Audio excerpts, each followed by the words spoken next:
Bonsoir tout le monde. Alors, une fois encore, merci d'être très fidèle au cycle de conférences de la Maison de l'Architecture. Je pense que c'est la dernière conférence, oui, du cycle. Ce genre de choses, je ne retiens jamais. Donc, je me permets de faire une micro-introduction pour me présenter. Donc, je suis Marlène Leroux, architecte, et je suis depuis très peu de temps la nouvelle présidente de la Maison de l'Architecture et bientôt la présidente du comité de programmation de la future Fondation Pavillon Sikli. Je pense que vous avez tous un petit peu suivi, vous avez tous reçu les lettres qui ont présenté la fusion de l'association de la Maison de l'Architecture et de l'association du Pavillon Sikli. Donc je viens devant vous, je me présente un petit peu une manière de montrer que finalement, en fait, rien ne change. Vous verrez toujours les mêmes personnes prendre le micro. Ce qui change principalement pour nous, c'est un peu la forme, passer d'une association à une fondation. On a eu notre AG qui a acté cette modification, mais en fait, pendant quelques temps, je trouverais bien qu'à chaque fois, on représente qu'on est en train de faire cette fusion. Je pense que la fondation sera vraiment totalement établie début de l'année prochaine, parce que ce genre de choses prennent énormément de temps, parce qu'on discute pendant des heures sur la position d'une virgule et d'un S et ce genre de choses. Et puis que surtout, si vous aviez des questions, des questionnements, des idées, des envies, en tout cas des choses comme ça qui sont en relation avec cette modification de nos statuts de la Maison d'Architecture vers le Pavillon Sikli, il ne faut pas hésiter à nous contacter. Et puis nous, on sera là un peu pour vous expliquer pourquoi est-ce qu'on fait ça, comment on fait ça, répondre à toutes vos questions et surtout continuez à venir, restez fidèles à nos conférences, à nos expositions. Et de toute façon, dans le fond, rien ne change. On fera à peu près toujours les mêmes choses, toujours de mieux en mieux, on espère. Et voilà, donc je vais laisser Marzio faire l'introduction de notre conférencier. Et je remercie pour cette conférence, donc c'est la Maison de l'Architecture qui l'organise en association avec la SIA, donc c'est un partenariat. Et d'ailleurs, cette nouvelle fondation va vraiment aller dans le sens de maximiser les partenariats avec l'ensemble des associations professionnelles du territoire, de la ville, de l'État. Essayer de rendre ce magnifique pavillon Sikli vraiment un lieu de rencontre dédié à l'aménagement du territoire, à l'architecture, à l'ingénierie, au paysagisme et à tout ça. Voilà. Merci beaucoup et bonne soirée. Merci d'être là.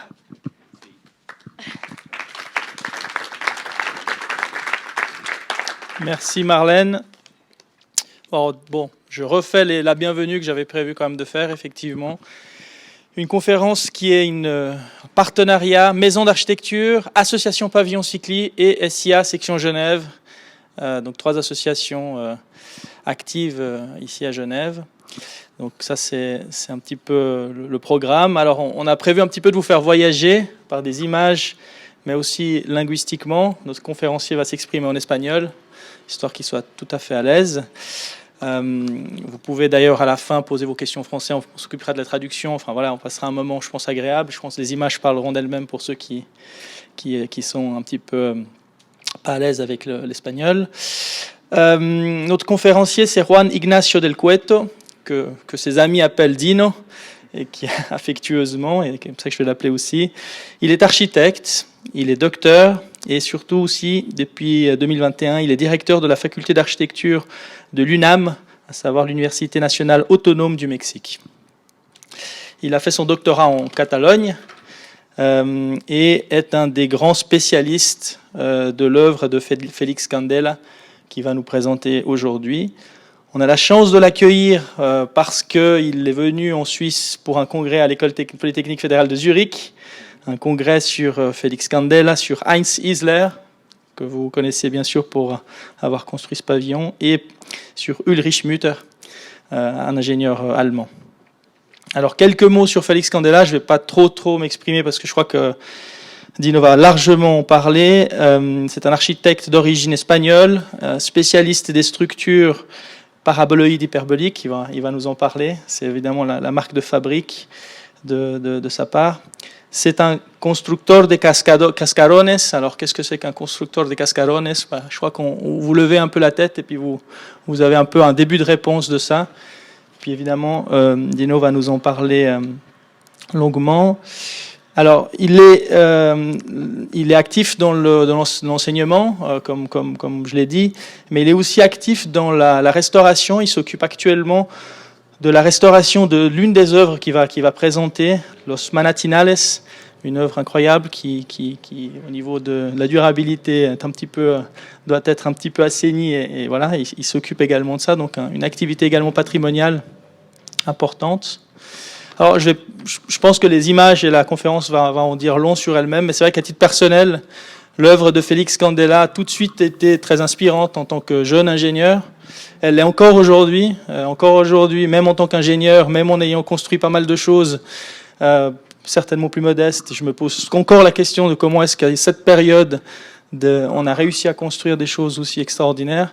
Je crois que la seule réponse à laquelle j'arrive à me faire, c'est que c'est la forme. C'est que finalement, la forme fait énormément. Je pense que c'est une question de forme.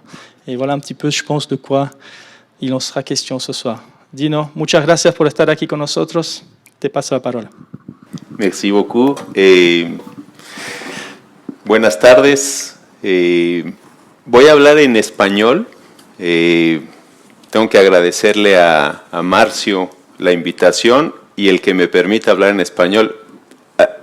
If you want, I can speak in English, but for me it's better to speak in Spanish, and my talk is with a lot of images, and I think it's better than I speak in Spanish, because I will talk about a Spanish architect exiled in Mexico in 1939.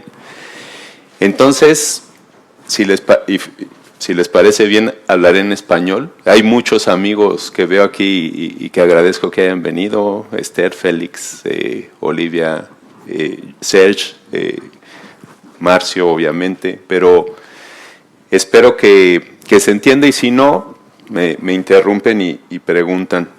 Voy a hablar de este prodigioso constructor de cascarones.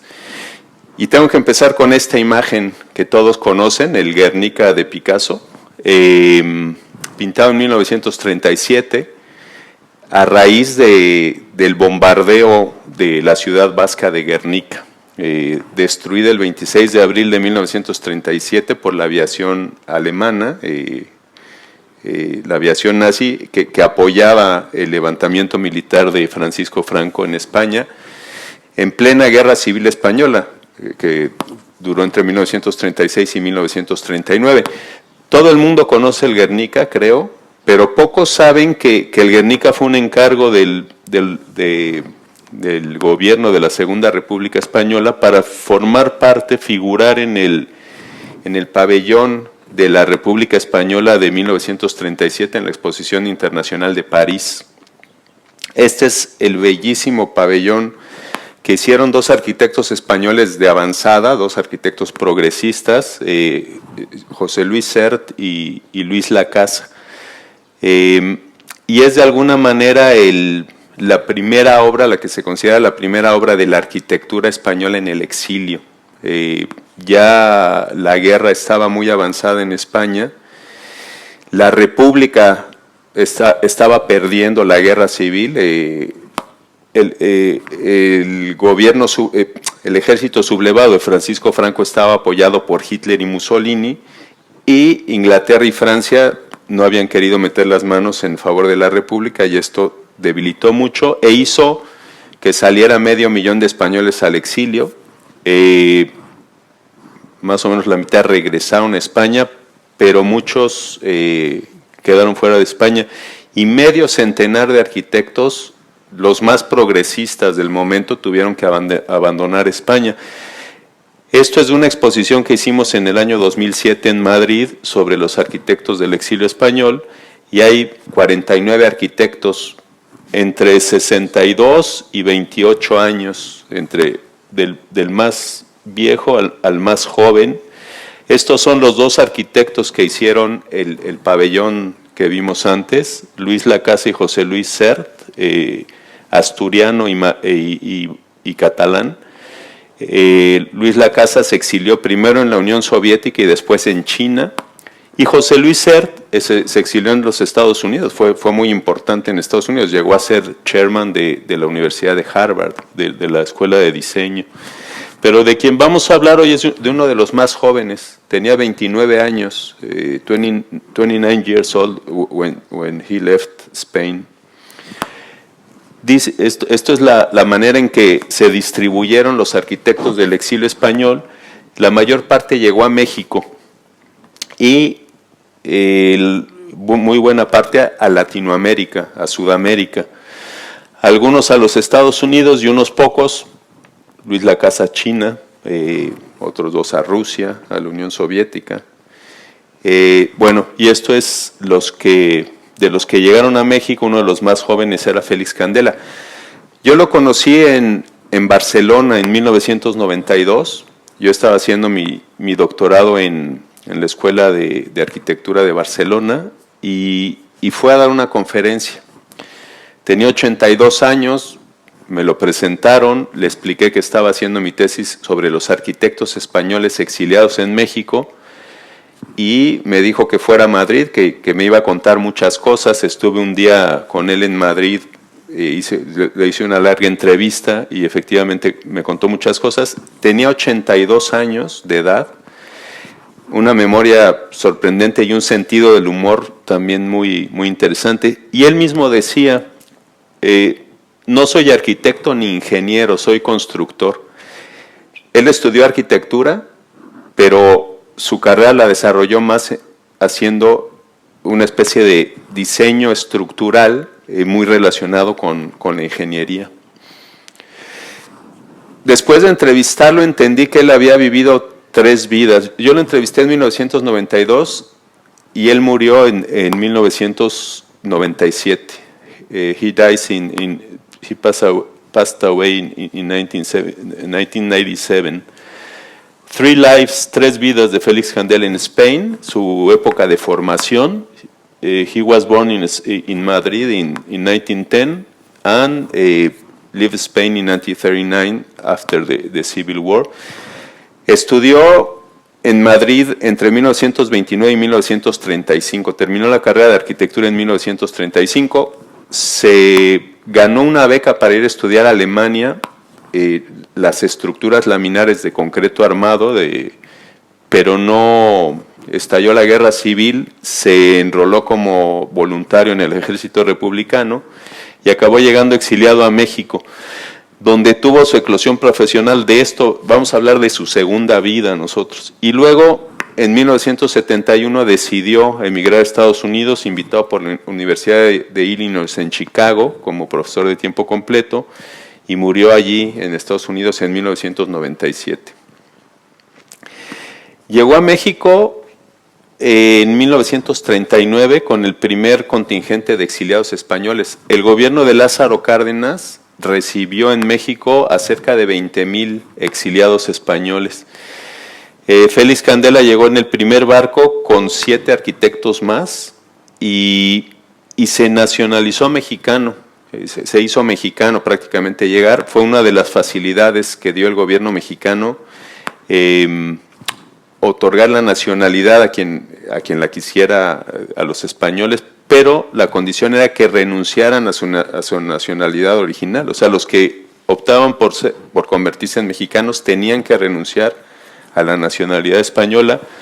Y Candela, cuando me lo contó, me dijo que él pensó que ya su vida en España había acabado y que iniciaba una nueva vida en México como mexicano.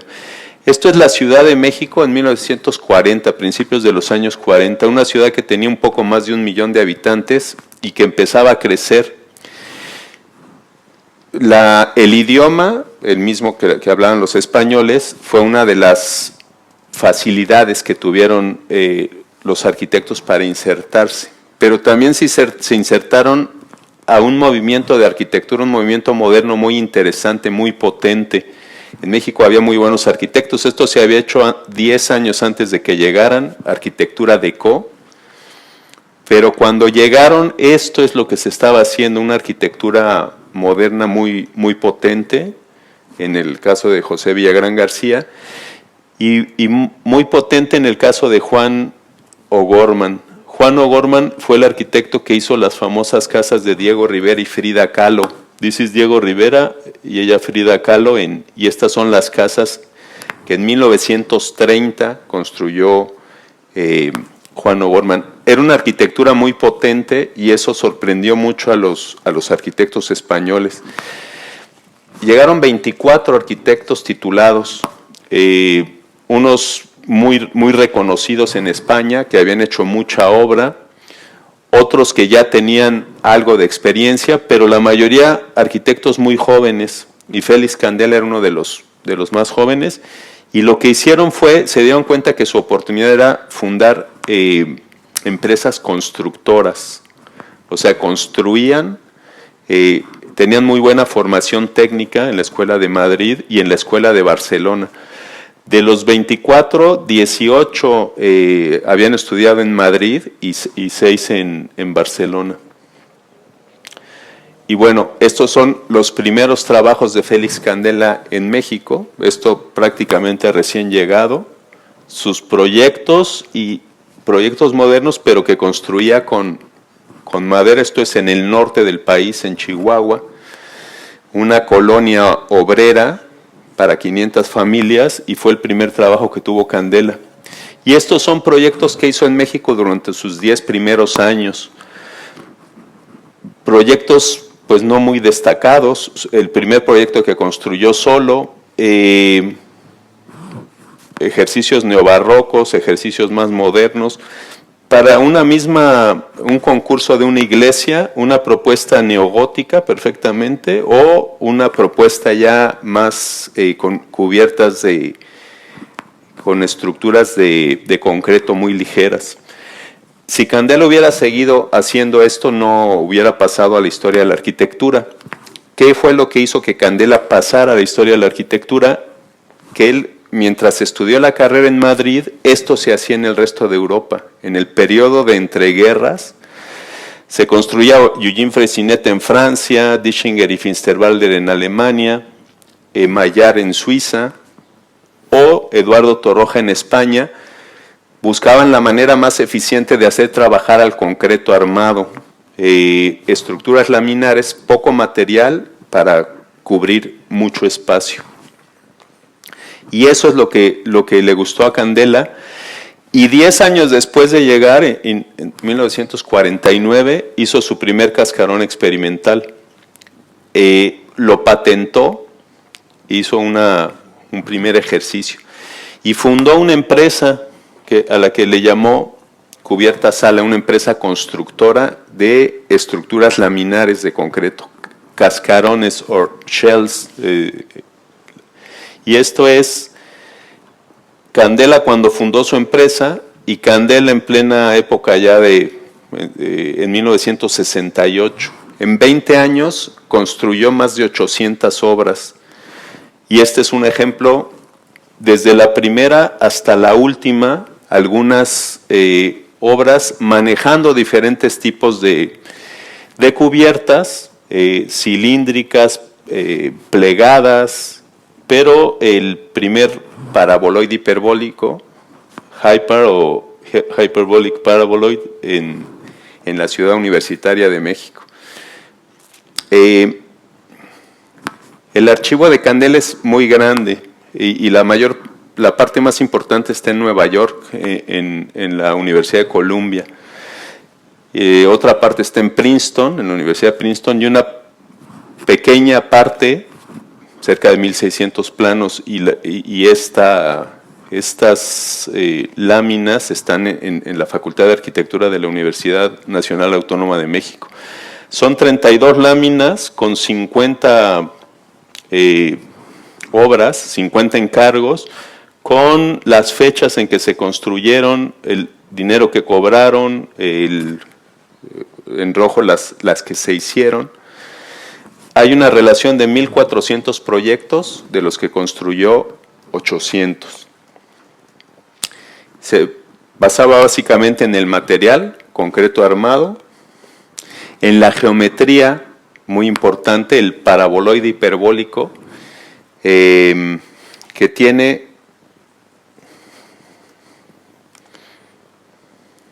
Esto es un paraboloide hiperbólico, cómo se forma con líneas rectas, dos puntas que se levantan, dos que quedan abajo, líneas rectas, straight lines, y doble curvatura inversa.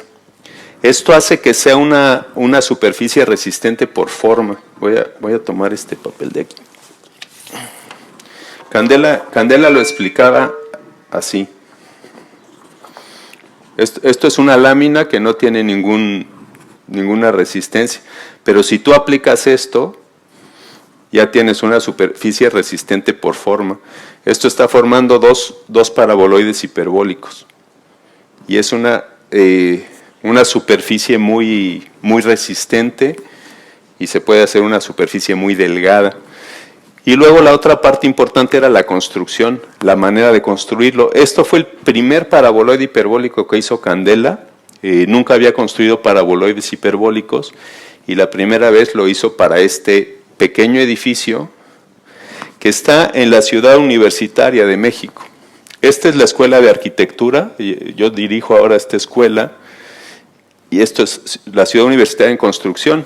Estamos celebrando este año 70 años de la inauguración de Ciudad Universitaria, 1952, y 15 años de que fue inscrita en la lista de Patrimonio Mundial de la UNESCO. Y son el primer edificio que se terminó, el Instituto de Física Nuclear, y este era el pabellón de rayos cósmicos. Lo que habían pedido era que la lámina no tuviera más de 2 centímetros de espesor, y esto se consigue en la mayor parte de la superficie, tiene 2 centímetros y luego se ensancha hasta 6 centímetros para conseguir esto. En realidad, 3 arcos parabólicos sostienen 2 paraboloides hiperbólicos del tipo silla de montar, saddle en inglés, y esta es la manera en que se consigue un paraboloide hiperbólico que se corta con un plano horizontal, 2 planos verticales, genera un paraboloide del tipo silla de montar. Lo que le pones al caballo, al cheval encima, ¿no? Es la silla de montar. Y es la manera en que solucionó esta cubierta. Lo anunció Pabellón de Rayos Cósmicos en la Ciudad Universitaria, cubierto con un cascarón de concreto de 1,5 centímetros de espesor. Arquitecto, Candela construía para otros arquitectos, solucionaba las cubiertas. Consultar estructural, arquitecto Félix Candela, cubierta Sala, su empresa constructora. Y a partir de ahí, a partir de 1951, en realidad lo que hizo Candela fue hacer variaciones del paraboloide hiperbólico, ¿no? Como un músico hace variaciones de un tema de Bach, con paraboloides hiperbólicos, construyó muchísimas obras y hay 2 grandes familias, los mantos de borde recto, straight edge surfaces, ¿no? De donde se deriva el paraguas o la umbrella, y mantos de borde curvo, curved edge surfaces, donde se genera una bóveda por arista, que es la forma más común.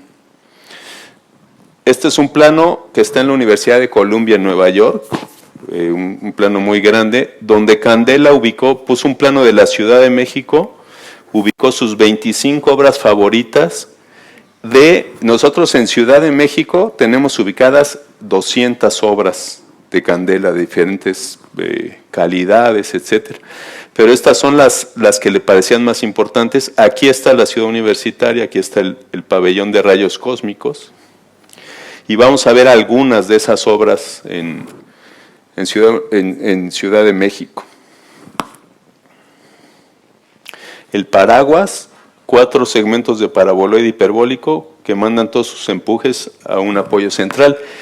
Esto lo había visto Candela, lo había leído Candela de un ingeniero francés, Fernand Aymond, que escribió las propiedades del paraboloide hiperbólico. Lo había estudiado, este es un esquema que había dibujado Fernand Aymond, y Candela dijo que no eran necesarios los refuerzos, que era tan eficiente la forma que podía construirse sin refuerzos en los bordes. Y incluso la cimentación, ¿no? De foundation, también con paraboloides hiperbólicos, el apoyo central y cerca de 150 metros cuadrados con un solo apoyo, con la ventaja de reutilizar la cimbra, ¿no? De formwork, no sé cómo se dice en francés la cimbra, cofage, se puede reutilizar, entonces era muy económico. Cuando yo entrevisté a Candela, tenía un sentido del humor decía, me llamaban por teléfono y me preguntaban, ¿a cómo está el metro cuadrado del paraguas? A 7 pesos. Bueno, pues necesito 5,000 metros cuadrados, ¿no? Y sí, así construía, haciendo las fundaciones, los cimientos, la columna, y luego este es uno de su paraguas experimental, 1953. Este es Candela, el único without hat, ¿no? Sin sombrero. Es Candela con su equipo de trabajadores. Y este era el proceso. Se construía en cofage la cimbra, el armado, se colaba, se desimbraba y quedaba, pues sí, más o menos 15 metros, los más comunes de 15 metros, 15 por 15, 175 metros cuadrados con un solo apoyo para la cubierta. Y así, haciendo hileras, pues se cubrían. Bueno, en México hay cientos de miles de metros cuadrados cubiertos con paraguas. Era fundamentalmente arquitectura industrial, ¿no? Y luego variaciones, ¿no? Le gustaba variar y hacía algunas variaciones de los paraguas. Y con paraguas solucionó el primer encargo de un edificio religioso que recibió, y era uno de los pocos que decía que era un proyecto suyo. La mayoría de sus proyectos son para otros arquitectos, pero sí lo consideraba suyo, y es la iglesia de la Virgen de la Medalla Milagrosa en la Ciudad de México, que es una solución muy inteligente a base del principio de paraguas, 4 segmentos de paraboloide hiperbólico en un apoyo, se inclina, la parte que toca el piso se levanta y se pone una viga de borde y se hace y de esta forma, enfrentando de 2 en 2, 4 pares de paraguas, hacen una cubierta sorprendente. El apoyo, los 4 segmentos, el paraguas, se inclina, la parte que toca el piso se levanta, se pone la viga de borde. No le gustaba a Candela la viga de borde. Candela quería que se viera la ligereza, pero no sabía cómo conseguirlo. 4 pares y luego el transepto cubierto con un solo manto mucho más audaz. Y este es el interior, es una obra sorprendente, ¿no? Hay que ir a la Ciudad de México para ver esta obra, entre otras muchas, pero vale mucho la pena verlo porque la envolvente es el edificio en sí, o sea, la estructura lo es todo aquí. En ese año 1953 es cuando Candela empieza a dar clases en la Escuela Nacional de Arquitectura de la UNAM, hoy convertida en facultad. Y aquí está Candela explicando sus cubiertas. Y también por esas fechas es cuando inicia su relación más fructífera. Trabajó para muchos arquitectos mexicanos, prácticamente para todos los arquitectos importantes en México de la primera generación de arquitectos modernos. Y uno de los más talentosos era Enrique de la Mora, que tenía un joven ayudante que se llamaba Fernando López Carmona, que fue mi maestro, me contó muchas cosas de Candela, y Candela empezó a trabajar con ellos para solucionar diferentes cubiertas. La segunda que hicieron fue esta, la iglesia del Altillo. Es muy hermosa porque es un solo paraboloide hiperbólico de bordes rectos que cubre una planta romboidal de punta a punta 36 metros, de aquí a acá, y con esta cruz que hace las veces de tirante, ¿no? Y entonces los apoyos están aquí el tirante y aquí la parábola ascendente, ¿no? La parábola descendente viene en este sentido.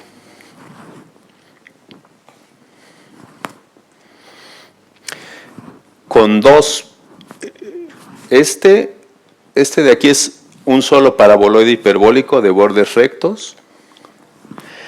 En Monterrey, al norte, una ciudad al norte del país, hacen juntos, también con Enrique de la Mora, una iglesia con dos paraboloides hiperbólicos de borde recto, 55 metros de punta a punta. Y en Coyoacán, muy cerca de la que vimos antes, en un barrio muy bonito de la Ciudad de México, hace con 3 paraboloides de borde recto una pequeña capilla que es una belleza, inspirada en la cofia de las monjas, ¿no? De las sombreritos, de las... Y hacen una iglesia en España. Enrique de la Mora, la misma congregación que le encargó el altillo, que es la primera que vimos, le encargan una iglesia en Madrid.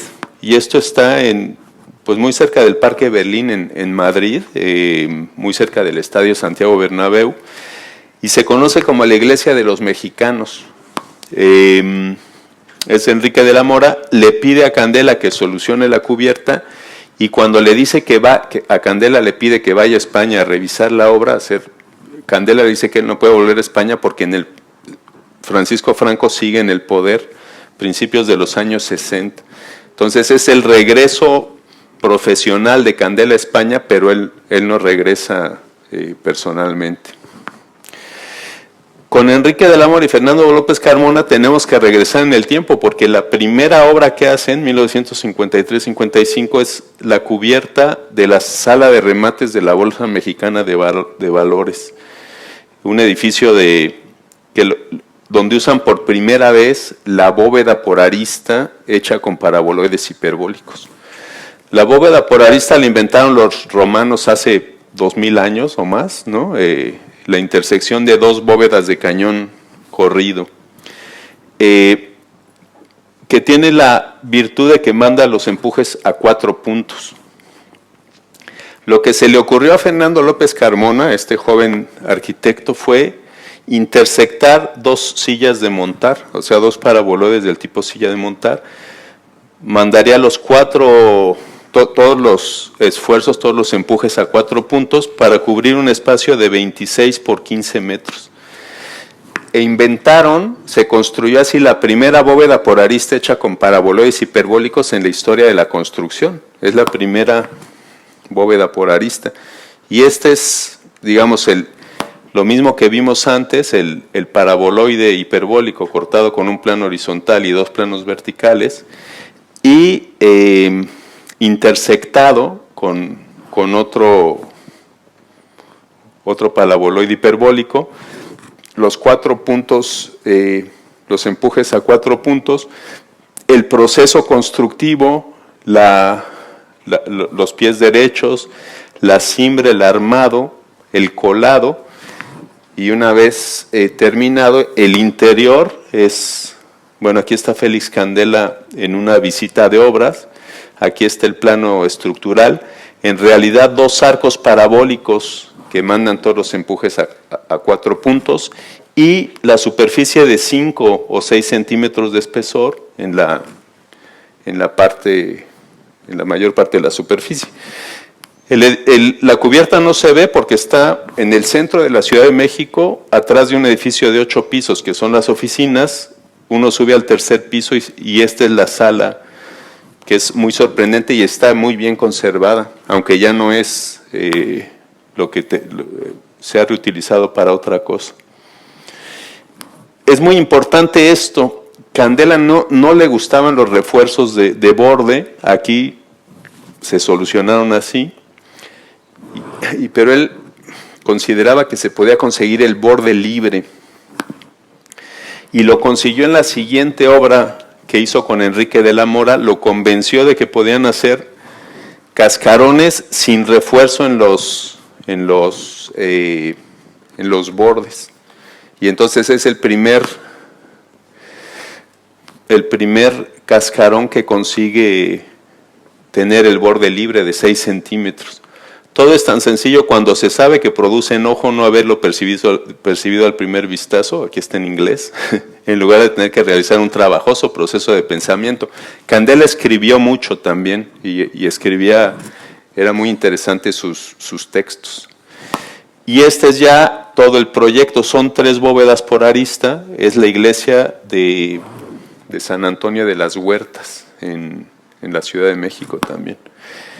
Muy sorprendente, una solución muy ingeniosa porque separa las 3 bóvedas y las protege con arcos parabólicos que se unen con estas estructuras que sostienen vitrales y que generan un espacio interior muy sorprendente también. Es prácticamente una iglesia de una sola nave. Siguió experimentando, esta es una cubierta preciosa hecha en Acapulco a la orilla de la playa, con 3 apoyos nada más. Es 3 puntos de apoyo y pues sí, una especie de sombrilla de concreto a la orilla de la playa. Tristemente desapareció, fue demolida unos años después para hacer una ampliación del hotel. En 1958 empieza a construir para Bacardí, para la planta embotelladora Bacardí, que tenía su sede en Cuba. Empieza en 1958, en el 59, que llega Fidel Castro, la Bacardí decide pasar sus oficinas a México. Y el único proyecto que hizo Mies van der Rohe en Latinoamérica es el edificio de oficinas de la Bacardí. Todo lo demás está construido con cubiertas de concreto solucionadas por Candela y las mejores son las del edificio de embotellado. Todo lo demás son bodegas previas o de producto terminado. La construye entre 1958 y 1960, la primera etapa. Hace 3 bóvedas por arista de 30 metros, el máximo claro que libraban sus cascarones. Candela decía que más de 30 metros no tenía sentido construir con concreto, ya no se podían hacer espesores de 4 o 5 centímetros. Y hace una solución muy ingeniosa, une los 3 con una solución que permite una entrada de luz muy clara, es un espacio diáfano. Son 90 metros por 30, 2.700 metros cuadrados sin apoyos intermedios. Y 10 años después hacen la ampliación, desdoblan la solución, espejean y entonces ahora son 60 por 90, 5.400 metros cuadrados cubiertos con solo 2 zonas de apoyo en el interior. Y es uno de los espacios más sorprendentes de la arquitectura del siglo XX. También hay que ir a la Ciudad de México para verlo. Está ya a la salida de la Ciudad de México, pero es un sitio extraordinario de un nivel realmente casi religioso. Lo único es que ahí se embotella ron, ¿no? Fabrican ron. Bueno, cada quien. En 1961 le dan a Félix Candela en el Congreso de la Unión Internacional de Arquitectos que se hizo en Londres en el 61, le dan el premio Auguste Perret, que sería el equivalente al Pritzker actual. Y bueno, estos son cosas que dijo Candela o que dijo un compañero suyo respecto a su experiencia del exilio, ¿no? Él decía, un compañero suyo de exilio dijo esto de que Candela no hubiera sido el mismo si no hubiera llegado a México. México le abrió la oportunidad de hacer cosas que quizá en otros países no le hubieran dejado hacer. Estos experimentos a tamaño natural que hizo probablemente no hubieran pasado los requerimientos o las normas constructivas de otros países. La obra más famosa o la mejor lograda es el restaurante Los Manantiales en Xochimilco, al sur de la Ciudad de México, en una zona lacustre. hacen un restaurante con esta forma. Es una flor, son 30 metros, un cuadrado de 30 metros, otro cuadrado girado a 45 grados y en las intersecciones están los 8 apoyos que van a sostener la cubierta, que es esta, que es paraboloide, plano horizontal, planos inclinados y un cañón muy alargado de paraboloide que se intersecta y genera una cubierta cubre cerca de 1000 metros cuadrados sin un solo apoyo intermedio, ¿no? Es una obra sorprendente. Claro, tiene un proceso constructivo muy complejo, sobre todo la parte de la cimbra, ¿no? Construir esto era la parte más difícil. Obviamente el desarrollo geométrico tenía que estar muy bien definido y luego los carpinteros que se encargaban de hacer pues eso, el molde sobre el que se vierte el concreto. Y esto es un poco el análisis que hemos hecho. 8 cimientos, ¿no? del tipo que utilizaba, una liga une los 8 y luego los 4 cañones intersectados que forman esta flor como una flor de 8 pétalos. Otra vez la manera en que se construyen los cimientos y la manera en que se van colocando las vigas madrinas, las líneas rectas que generan la doble curvatura inversa, ¿no? La superficie alabeada. Una vez terminada la cimbra, ya venía esta parte ya era mucho más sencilla, ¿no? El armado, la manera de construir, bueno, de hacer con vigas, con varilla de acero muy delgada, la malla sobre la que va a colarse el concreto. Y para colar el concreto, para hacer el vertido, un ejército de albañiles, una pequeña revolvedora de concreto y con botes de 20 kilos más o menos, subiendo. Un proceso muy artesanal al final de cuentas, ¿no? Miles de viajes de botes de 20 o 25 kilos para hacer pues todo el cascarón de concreto. Aquí está el momento en que descimbran y ya digamos el cascarón terminado. Claro, esto era un restaurante, entonces había que poner cocina, baños, y ahora ¿dónde los ponemos, no? Aquí aparece un edificio, el arquitecto Joaquín Álvarez Ordóñez hace un edificio anexo para ubicar la cocina, los baños. Finalmente, esto es un poco el análisis que hicimos, ¿no?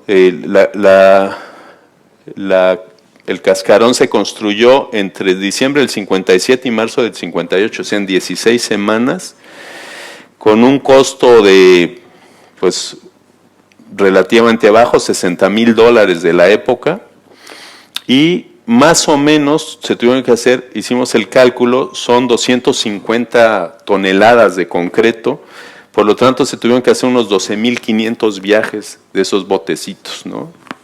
Subiendo. Y bueno, se volvió muy famoso, ¿no? Este es la portada de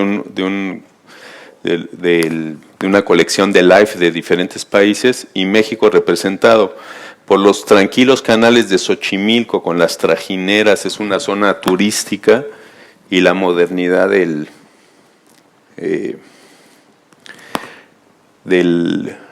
restaurante Los Manantiales.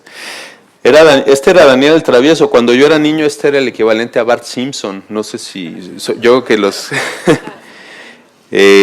y bueno, de 1960, viene a México Daniel Travieso, visita la ciudad universitaria, pero también visita Los Manantiales, ¿no? Era uno de los reclamos o de los iconos de la arquitectura moderna en México en aquella época. enero de 2016, The Guardian, este diario inglés, hace su encuesta de 10 Best Concrete Buildings. Le dan el primer lugar al Panteón de Roma, el segundo lugar a la unidad de habitación de Marsella de Le Corbusier, el tercer lugar a los manantiales de Xochimilco.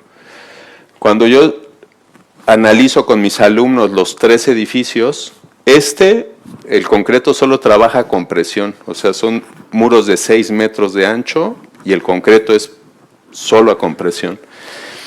Le Corbusier, mis respetos, pero marcos rígidos no tiene ningún chiste. Y esto está el concreto trabajando a su máxima expresión, ¿no? Para mí es una obra maestra, ¿no? Sobre todo porque son 5 centímetros de espesor. Candela decía 4, pero hemos hecho análisis y siempre son de 5 centímetros. Pero es muy sorprendente bueno, y estos son los otros 7, ¿no? Por si les quedaban dudas, ¿no? Clorindo Testa en Buenos Aires, Baudot en París, Lina Bobardi en Sao Paulo, Álvaro Cis en Lisboa, Herzog y de Meuron, mucha masa también, Marcel Breuer en Minnesota, o un arquitecto chileno, que en fin. 19 de septiembre de 2017, sismo en la Ciudad de México. En la Ciudad de México, 1985, yo terminaba la carrera, hubo un sismo terrible el 19 de septiembre de 1985. Desde ese año en México se hacen simulacros de temblor cada 19 de septiembre y todos hacemos broma de que hay que salir. El 19 de septiembre de 2017 se hizo el simulacro, salimos, regresamos, y 2 horas después un sismo terrible que afectó muchísimo a Xochimilco. Las aguas tranquilas de Xochimilco eran tremendas y se dañó el edificio, ¿no? Los manantiales se rompió por la mitad. Viene de problemas de muchos años, pero básicamente el problema es hundimientos diferenciales entre un apoyo y el otro, casi medio metro de hundimiento, y peligro de colapso. Una parte se perdió la geometría, uno de los cascarones, se rompió una parte de la liga de cimentación. Y bueno, tuvimos que entrar pudimos, se rompieron se dañó mucho, ya tenía otros daños, pero bueno, hicimos una labor de rescate de manantiales, mediciones, etcétera. Esto es uno de las tarjetas de felicitación que mandaba Candela en Navidad, ¿no? Y esto es los manantiales sirviendo de paracaídas a Papá Noel. Y bueno, actualmente estamos trabajando, esta fotografía está tomada en diciembre del año pasado, estamos recuperando, estamos haciendo un trabajo de recuperación de la estructura. Y bueno, regresamos para terminar con Candela. El Palacio de los Deportes en la Ciudad de México para las Olimpiadas de 1968. Una estructura impresionante, 130 metros de claro, no tiene concreto, es estructura de acero y subestructuras de aluminio, pero hechas con paraboloides hiperbólicos y cubiertas con chapa de cobre. Entonces esto es lo que hace la cubierta del Palacio de los Deportes de las Olimpiadas del 68. Fue la última obra importante de Candela en México. En 1968, 10 días antes de la inauguración de los Juegos Olímpicos, se inauguran el 12 de octubre del 68. El 2 de octubre una matanza de estudiantes en la Plaza de Tlatelolco. el movimiento estudiantil del 68 en México fue muy potente y hubo esta situación terrible, ¿no? de que México ingresaba al mundo desarrollado, los primeros Juegos Olímpicos hechos en Latinoamérica, y de pronto el choque contra una realidad de un gobierno represor que afectó mucho a Candela. Las hijas de Candela estaban en la universidad, formaban parte del movimiento, y Candela decidió dejar México en 1971. Bueno, y esto lo traigo, esto es Valencia, y esto debe ser el año 2000, más o menos. Santiago Calatrava, Ciudad de las Ciencias y las Artes de Valencia, y un clon de Los Manantiales que le encargaron a Félix Candela, después de que yo lo había entrevistado en el 92, en el 94 le encargan el restaurante del Parque Oceanográfico de Valencia. De aquí para allá es Calatrava, de aquí para acá no es Calatrava, muchos dicen que es Calatrava, pero no. Y esta es la obra póstuma de Candela, empezó a trabajar en él, falleció en 1997 y otros, bueno, unos ingenieros, jóvenes ingenieros, Alberto Domingo y Carlos Lázaro, ingenieros valencianos, construyeron la obra póstuma pues que recuerda a Candela. Esto es, en realidad, no es muy afortunado el cerramiento, el cascarón es muy hermoso, 8 centímetros de espesor, no lo pudieron hacer de menos por un tema de reglamentos, pero usaron concretos de última generación con pelo, con viruta de acero, y pudieron hacer este homenaje a Candela, homenaje póstumo. El cerramiento no es muy afortunado, solo en la noche está bastante bien, ¿no? Y es un poco el homenaje a Candela, un clon de Los Manantiales en su país natal, ¿no? En España. Y bueno, con esto acabo bueno, estas el sentido del humor de Candela, ¿no? De las tarjetas navideñas con Papá Noel descansando en el paraboloide hiperbólico o buscando la chimenea, ¿no? O aterrizando, en fin. Bueno, muchas gracias.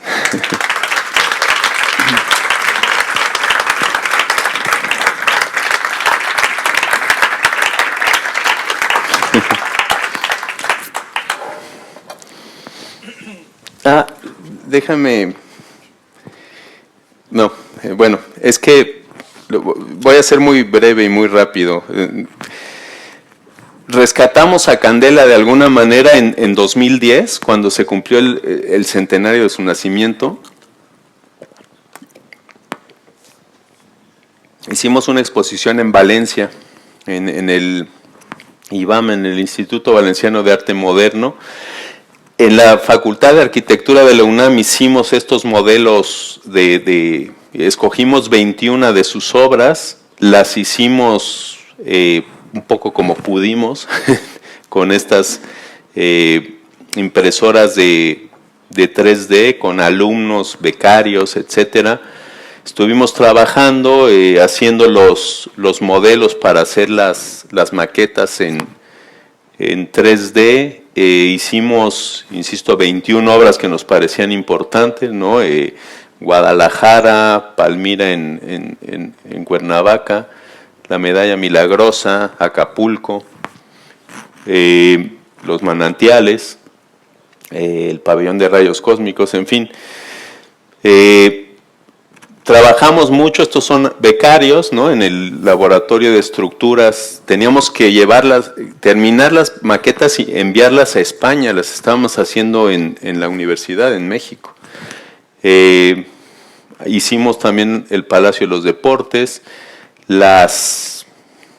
fuimos acabando, ¿no? con esta idea de hacer la exposición.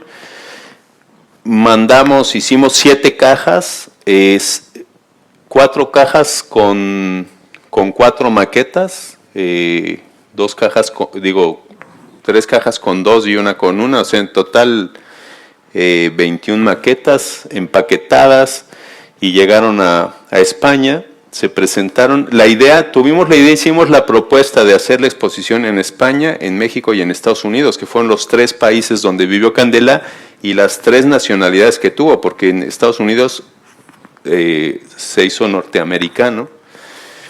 Y bueno, tuvimos material original de la Universidad de Columbia, de Princeton y de la UNAM, y luego fotos de gran formato, las maquetas que habíamos hecho en la UNAM. Se montó en Valencia.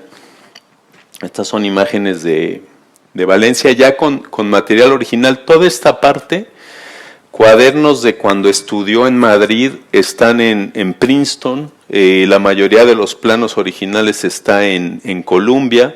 Luego hay algunas cosas que llevamos también de México. Hicimos un documental, hicimos unas animaciones, bueno, álbumes de fotos de su infancia y de su adolescencia, publicaciones, y con este material, esto sigue siendo todo en Valencia. Vino a la Ciudad de México, en el Museo de Arte Moderno de Chapultepec, que es el museo de arte más importante. Regresó la arquitectura porque llevaba muchos años sin haber exposiciones de arquitectura en el Museo de Arte Moderno, y compartió Félix Candela con Mac Cheto. Mac Cheto, arquitecto alemán, Félix Candela, arquitecto español. Los dos coincidieron en México exiliados y se hicieron muy amigos. Llegaron los dos en 1939. Fue muy impresionante la inauguración porque hubo más de 1,300 personas el día que abrimos la exposición. Fue muy sorprendente. Y después, bueno, esta es la exposición en el Museo de Arte Moderno. Ahí pudimos exhibir las 32 láminas que tenemos en el archivo de arquitectos mexicanos, que fue la única vez que se expusieron, y relacionadas con negativos que habíamos encontrado en el archivo de Princeton. Entonces todo eso fue muy bonito. Estas son estas maravillosas láminas que es un tesoro para los investigadores, ¿no? Todas las obras y la relación con las fotografías que fuimos encontrando inéditas, etc. Llegó a la Universidad de Columbia en Nueva York. Esto ya fue en 2012. Se hizo un coloquio muy importante. Aquí está David Billington, profesor que recibió en Princeton esa parte del archivo de Candela que donó la segunda esposa, viuda norteamericana. Juan Miró, arquitecto español afincado en Texas. En fin, este es Kenneth Frampton, ¿no? Estaba en el Congreso. Y esta es la exposición que quedó en Columbia. Ahí se devolvió el material original porque todos estos eran planos originales que prestaron de la Universidad de Columbia. Y luego ya con las maquetas y las fotografías de gran formato que nos regalaron los españoles, hicimos una exposición que estuvo en varias sedes en diferentes ciudades en México, en Ciudad de México, en Guadalajara, en el Instituto Politécnico Nacional. Después hizo una itinerancia internacional. Primero fue a Guatemala, donde hay muchos cascarones de Candela también, y después fue a Washington, al Museo de las Américas en Washington, y recorrió siete sedes en Estados Unidos. Estuvo en Washington, en Nueva York, en San Antonio y Austin en Texas. Estuvo en Chicago, en la universidad donde dio clases Candela. Estuvo en Rhode Island, etc. Y luego, en 2018, hicimos un grupo de investigación entre la UNAM, Candela, la Universidad de Wismar en Alemania, Mütter, y el ETH de Zurich con Hey Sisler. Este fue el primer encuentro en Ciudad de México en 2018. Este es el equipo de alemanes, suizos, italianos, mexicanos, obviamente. La batería se está agotando. Justo a tiempo. El segundo encuentro, 2019, en Berlín, No, esta es Candela Isler Mütter, otra vez, esto en Berlín, para ver obras de Ulrich Mütter, muy interesantes. El archivo de Mütter se salvó, ingeniero de la Alemania Oriental, que su logotipo estaba inspirado en San José Obrero, ¿no? Es como muy evidente la influencia de Candela en Ulrich Mütter. Estas son algunas de sus obras en Rostock, en el noreste de Alemania, en la isla de Rügen. Y finalmente, 2020, iba a ser 2020, marzo de 2020, y vino la pandemia, se retrasó. Ya me había invitado Marcio hace 2 años, y lo acabamos de hacer la semana pasada en el ETH, y bueno, hicimos la visita a este edificio, ¿no? Y ahí estamos en esta reunión. Bueno, nada más. Muchas gracias.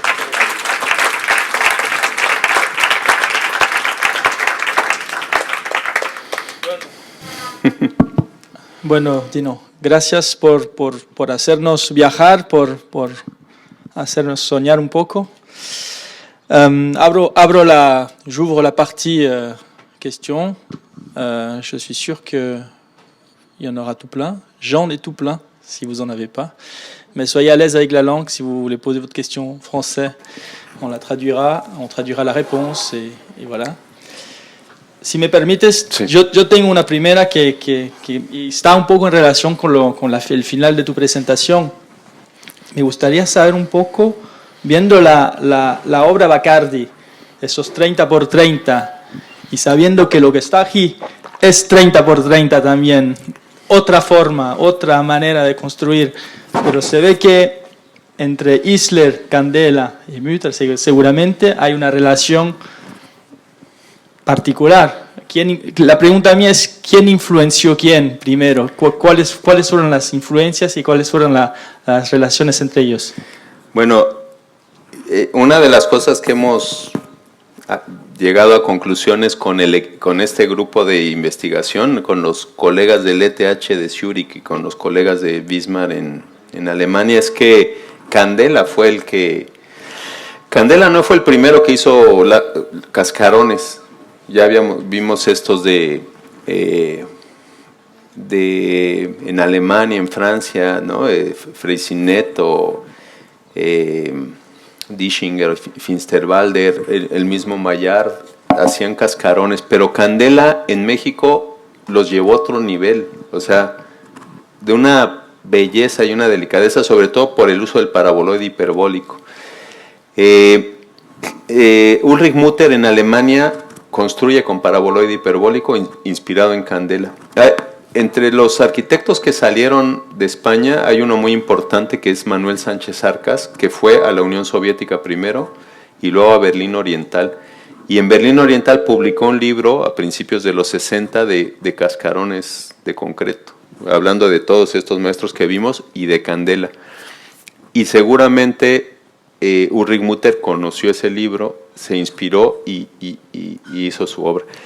El caso de Heinz Isler es particular porque es distinto. La lógica estructural de Heinz Isler está basada más en los modelos colgantes y digamos, rigidizados y volteados, más la catenaria, y es otra concepción. Entonces no tiene directamente la influencia de Candela, pero se conocieron. Y se conocieron en los congresos de la IASS, International Association for Shell and Spatial Structures, que fundó Torroja en España en 1959. Y a la fecha, cada año se hace un congreso de shells, de estructuras. Ahora es International for Shell and Spatial Structures, ya hay estructuras también metálicas, obviamente son unos congresos impresionantes. Y se hizo uno en 2008 en Acapulco. Cada año se hace en diferentes ciudades. De hecho, el ETH los recibe en 2024 en Zúrich. En 2023 se hace en Copenhague. En 2022, este año se hace en Beijing, en China, pero cerraron las fronteras chinas otra vez, entonces va a ser a distancia. pero cada año se hace en un país distinto y cada 10 años, 59, 69, 79, 89, 99, 2009, 2019, en España, en una ciudad española en honor a Torroja. Y entonces en 2019 se hizo en Barcelona, fue el último al que yo asistí. En 2018 había estado yo en Hamburgo, se había hecho en Hamburgo, y ahora va, los tres siguientes son Copenhague, Zúrich, y el siguiente es Ciudad de México. Lo vamos a llevar a Ciudad de México. 2024. En 2025. 2023 Copenhague, 2024 Zúrich, 2025 Ciudad de México. Y sí, ahí se conocieron, ahí tuvieron relación, ahí en esos congresos estaba también Frei Otto, por ejemplo, y ¿no? Otros de estos ingenieros, arquitectos que hacían este tipo de estructuras peculiares, ¿no? Muy hermosas, ¿no? Como otra expresión arquitectónica. Gracias. Quelqu'un veut se lancer? Je suis sûr que... Ah, je savais. Marc Widman. Muchas gracias por la presentación. No, una pregunta. ¿Tiene algo que ver Pérez Candela con el uruguayo Eladio Dieste? Es decir, que no utilizaba el hormigón, sino el ladrillo, el tabique. Muy buena pregunta. Eladio Dieste también es más joven que Candela y seguramente conoció la obra de Candela y seguramente se conocieron también en estos congresos. Eladio Dieste es otro genio de las estructuras que desarrolla la propuesta de estructuras laminares, pero con tierra, a final de cuentas, con tabique, ¿no? Tierra cocida, pues, y hace esas maravillas en el Uruguay. No tenemos a ciencia cierta, no sabemos si se conocieron, si lo influyó o no Candela, pero sí son distintas, son bóvedas gausas, es otra geometría también la que usa Dieste, pero que también es otro fuera de serie, ¿no? En esta, digamos, en esta concepción de lógica estructural de estructuras resistentes por forma, ¿no? ¿Eres uruguayo? Ah, ¿y de dónde con ese acento? soy de aquí. Muy buen español. Gracias. Una pregunta de un argentino. Ya que estamos en los orígenes de cada uno. Bueno, muchas gracias por la presentación. Realmente muy estimulante esto de ver cómo podemos observar el trabajo de un arquitecto, de un ingeniero. Lo que quería preguntarte un poco surge de las fotos que mostrabas de la construcción de Xochimilco y ver un poco esos encofrados, esas moldes de madera y esa tecnología casi arcaica para construir una forma tan moderna. O sea, esa especie de desfase entre la tecnología y la forma, que es uno de los grandes conflictos de todos estos personajes, como el caso de seguramente Eladio Dieste, Candela o Buckminster Fuller, que imaginan formas, pero la tecnología todavía no ha llegado a desarrollar materiales concretos para responder a esa forma. ¿Cuál era la relación de Candela? Él decía que le hubiera gustado, no sé, construir sus moldes con otro material. ¿Cómo vivía él un poco eso? Es muy buena la pregunta porque hay una relación directa entre digamos, hemos hecho como análisis de cómo evoluciona las estructuras y cómo evoluciona Candela, cómo evoluciona su empresa, y va en ascenso hasta 1964, que hay una especie de primera crisis económica en México, y sobre todo hay un presidente que pone un salario mínimo para los obreros. Esto que vimos ahora, hay que decirlo, estaba basado en una mano de obra muy barata y muy buena. La mano de obra de este ejército que vimos de albañiles, les pagaban una miseria, ¿no? Entonces, digamos que cuando establecen un salario mínimo, eso pega en los presupuestos. También se encarece la madera, se encarece el concreto y el acero también, pero lleva tan poco acero y tampoco concreto que tampoco pega tanto. Lo que más pega en el presupuesto es la mano de obra, y entonces empiezan a dejar de ser baratas. Candela decía que le encargaban las obras no por bonitas, sino por baratas, ¿no? Eran muy económicas. Ya luego si eran bonitas, pues ya, qué bueno, pero al cliente lo que le importaba era que fueran baratas. Entonces hay un quiebre en el 64, que tiene que ver también con la vida personal de Candela. En el 63, él llega solo a México y su novia se queda en España. Y lo primero que hace cuando tiene dinero en México, esta era su novia, se casan ya en México, tienen 4 hijas, no sé qué. Pero en 1963, cuando Candela está en la cúspide, su mujer tiene un cáncer y fallece. Los dos tenían 52 años, o sea, eran, ¿no? Muy jóvenes.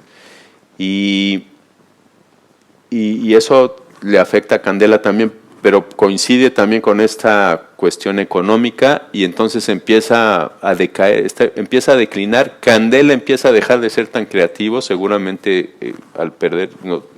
Su hija, bueno, nosotros tenemos mucha relación con las 4 hijas y la mayor es una investigadora física muy connotada, que dice que su madre era la que le ponía las pilas a Candela, ¿no? Dice que era una mujer que bailaba flamenco y que era lo más alegre que había y que animaba a Candela, que era un hombre más bien tímido.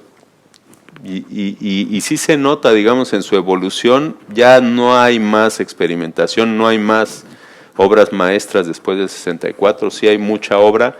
Hasta el 68 es muy bueno el Palacio de los Deportes, ciertamente, hay alguna obra interesante, pero empieza a decaer y también empiezan a dejarse de construir cascarones. Hubo muchas empresas que empezaron a hacer cascarones también, no tan buenos como los de Candela, muchos se llegaron a caer, no de los construidos por Candela, entonces empezaron también a ganarse una mala fama, ¿no? Y en 1970 prácticamente ya no se construyeron más. Fueron los décadas, los 50 y los 60 muchísimos. México fue la punta de lanza de esta tecnología y luego pues en diferentes partes del mundo hicimos un libro que presentamos hace un año o así, que se llama La Estela de Candela. En Argentina hubo una empresa Cubierta Sala de Argentina, en Guatemala, en Venezuela, en Colombia, en Ecuador. En Estados Unidos hubo varias construcciones, en España, en Inglaterra, en Alemania Ulrich Mutter. O sea, sí hubo fue una especie de moda que después, incluso aquí, bueno, esto es como de los años 80 ya, ¿no? Este pabellón. Entiendo que ya es o finales de los 70 probablemente, sí. Pero ya es, digamos, un cascarón tardío como que dejaron de construirse. Y sí, Heinz Isler en Suiza es un caso especial porque construyó muchísimo, eran básicamente una forma, ¿no? Pero luego hacía este tipo de cosas un poco más sofisticadas.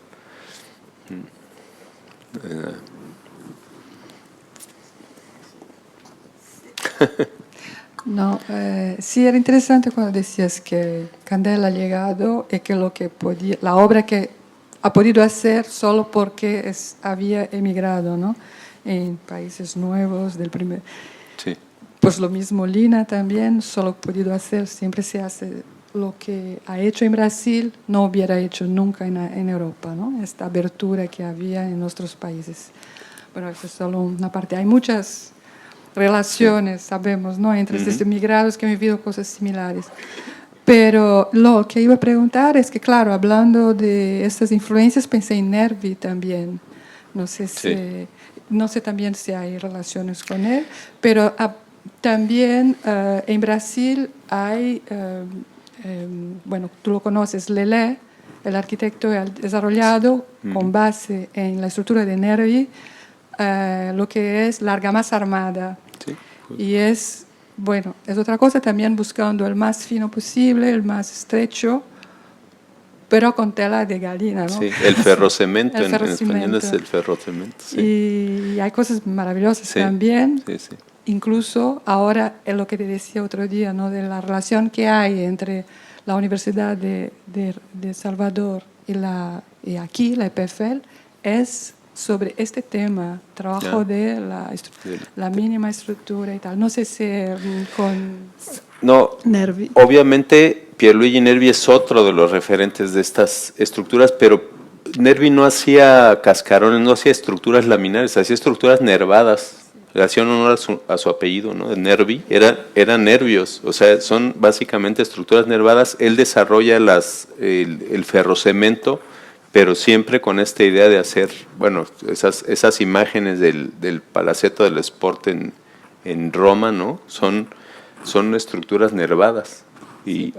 Hablaba de la ya fina, la muy otra, fina. sí, pero de hecho el nervio también se hacía a veces con el mismo ferrocemento, pero lo rigidizaba por ese medio.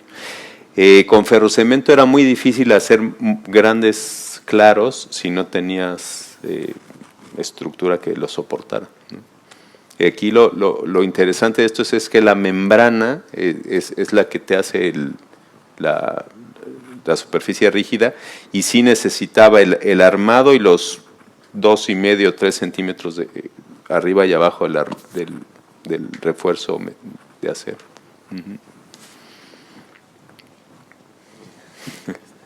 Bonjour, moi je vais poser ma question en français. Merci pour la présentation. Tu pourras peut-être aller. J'avais juste une question concernant la forme qu'il a choisie, donc le paraboloïde hyperbolique. Je me demandais pourquoi avoir choisi cette forme. Est-ce que c'est pour des raisons constructives ou pour des raisons au fait que la forme se définit mathématiquement, en tout cas d'une manière analytique, ou bien c'est pour une autre raison? Bon, c'est clair que en termes d'efficacité, c'est une forme qui est très performante, mais je me posais la question, si on compare avec Isler aussi, avec une forme libre qui, elle, est principalement soumise à la compression, et il est arrivé du coup dans une définition de forme un peu différente. Est-ce qu'au début de sa carrière, il a réfléchi sur différentes formes, ou bien il a défini en fait cette forme parce qu'elle était définissable mathématiquement?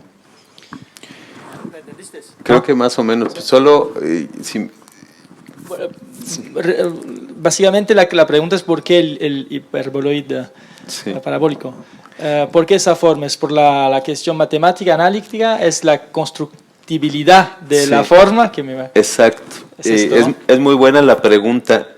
El hecho de que el paraboloide hiperbólico se forme de líneas rectas hace que la construcción del molde o de la cimbra sea relativamente sencillo. Bueno, colocando las vigas madrinas y después ya digamos propiamente la cimbra, ¿no? Hacer el molde era relativamente sencillo porque se hacía con líneas rectas, ¿no? Que se van moviendo en el espacio. Eso era, de cualquier manera, sí, había una candela. Hablaba de la parábola como el arco que más se acerca a la catenaria, que es relativamente sencillo de calcular. La fórmula para calcular un paraboloide es bastante sencilla, ¿no? Una parábola es muy sencilla y un paraboloide también es relativamente sencillo. El desarrollo matemático. Él sí hacía unos cálculos muy, muy largos, pero él sostenía que era relativamente sencillo una vez que se entendía cómo funcionaba, era relativamente sencillo construirlo, ¿no? Una vez que se definía la geometría, era relativamente sencillo calcularlo.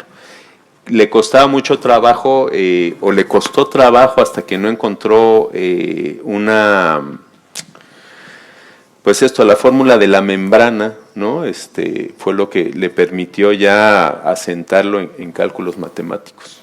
Pero él se manejaba también mucho por la intuición, tenía como una manera muy intuitiva de entenderlo y muy lógica, ¿no? Decía que siempre tenía que haber al menos un eje de simetría para poder hacer un cascarón equilibrado, delgado, etc. Por ejemplo, aquí no hay eje de simetría, ¿no? Porque hay un juego, pero en el de allá pues es evidente. La mayoría de los que construyó Isler son muy sencillos, muy simétricos, se compensan muy bien con unos tensores por debajo en diagonal, consigues que se sostenga. Este segundo cascarón del Cyclip es más complejo, ¿no? Y seguramente tendrá ahí más un cálculo más difícil, pero también tiene esa lógica.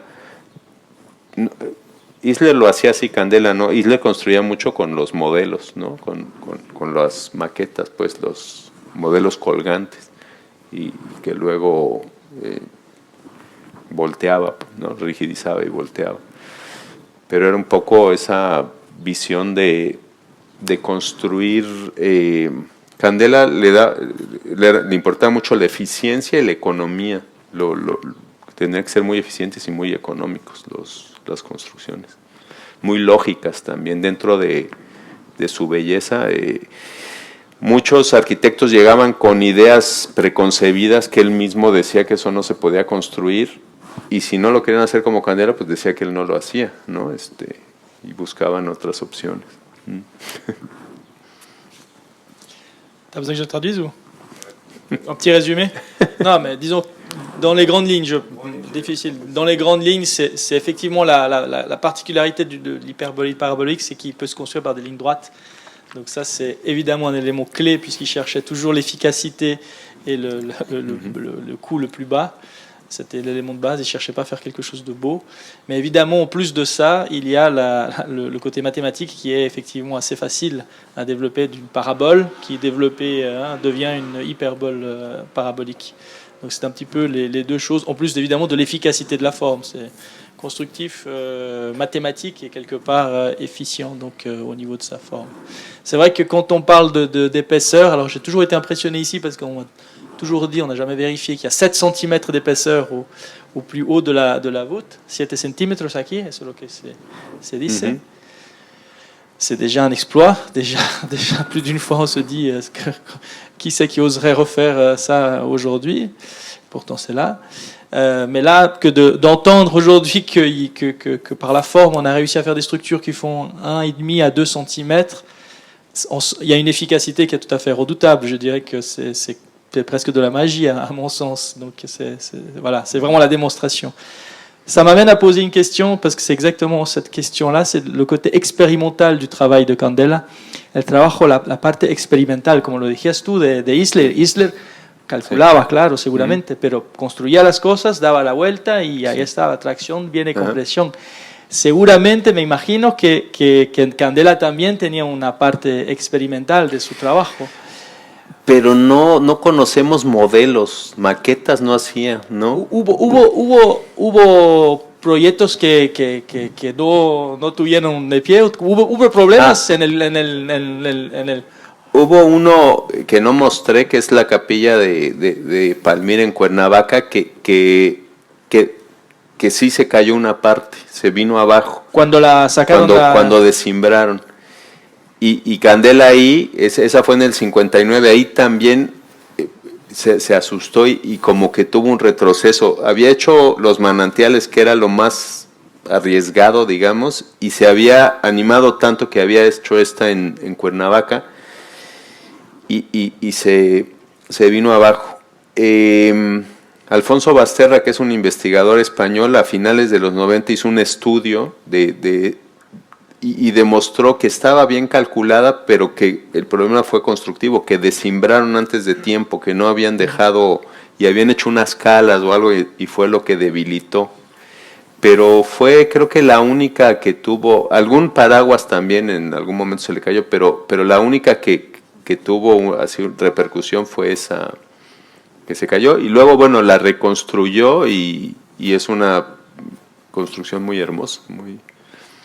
Es claro que está todo está al límite, ¿no? de la capacidad. Sí, se ven los matinales que poca cosa que le pone ya en dificultad con el tiempo, solo el tiempo ya, y eso, claro. Une autre. No, gracias por las fotos. Las maquetas son 1-1, porque ponía la gente para ver si funciona. La maqueta experimentaba casi. Claro. Un obrero en la puerta, a ver si cae. Est-ce que quelqu'un d'autre souhaite profiter de moment pour prolonger ce moment? 1, 2... Attention, quand je dis 3, après. Merci beaucoup. Un grand merci, Dino. Merci. Rendez-vous en 2024 à Zurich et en 2025 a México. a México. A México. On a pris note. Nos vemos en México. Ahí nos vemos. Muchas gracias. Los esperamos en México para que vean obras de Candela en vivo.